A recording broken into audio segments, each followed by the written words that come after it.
मविया सरकारच्या काळात देवेंद्र फडणवीस आणि एकनाथ शिंदेंना एका प्रकरणात गोवण्यासाठी आणि त्यांच्यावर कारवाई करण्यासाठी आपल्यावर दबाव होता असा दावा मुंबईचे माजी आयुक्त परमबीर सिंह यांनी केलाय। तर परमबीर सिंह यांनी केलेले आरोप खरे असल्याची प्रतिक्रिया उपमुख्यमंत्री देवेंद्र फडणवीस यांनी दिली आहे।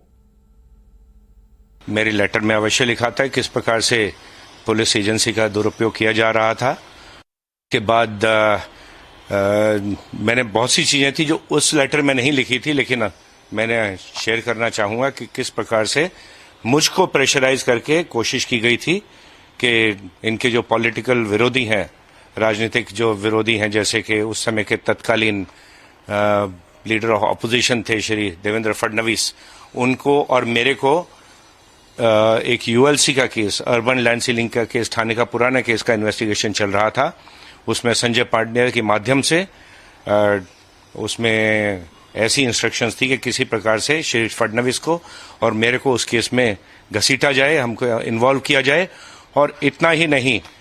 एक जो और बात बताना चाहूंगा, उस केस में ऐसी भी इंस्ट्रक्शंस दी थी संजय पांडे ने उस केस के तत्कालीन आईओ सरदार पाटिल को कि उसमें उस समय जो सरकार का हिस्सा थे, प्रेजेंट अभी के माननीय मुख्यमंत्री श्री एकनाथ शिंदे को भी उस केस में घसीटा जाए, उनको अरेस्ट किया जाए। ये बात भी उस समय के आयोग के ऊपर प्रेशर लाके संजय पांडे ने की थी और वो डायरेक्ट इंस्ट्रक्शंस ले रहा था श्री अनिल देशमुख से, श्री शरद पवार से और उस समय के मुख्यमंत्री श्री उद्धव ठाकरे से। मी एवढंच सांगेन की त्यांनी मला अटक करण्याच्या संदर्भात आणि भाजपच्या नेत्यांना अटक करण्याच्या संदर्भात जे काही वक्तव्य केलेलं आहे ते पूर्णपणे सत्य आहे।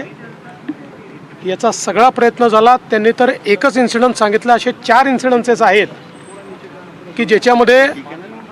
खोट्या केसेस करून मला कशी अटक करता येईल याचं षडयंत्र झालं। परंतु हे सगळे षडयंत्र त्यावेळी आम्ही त्याचा पर्दाफाश करू शकलो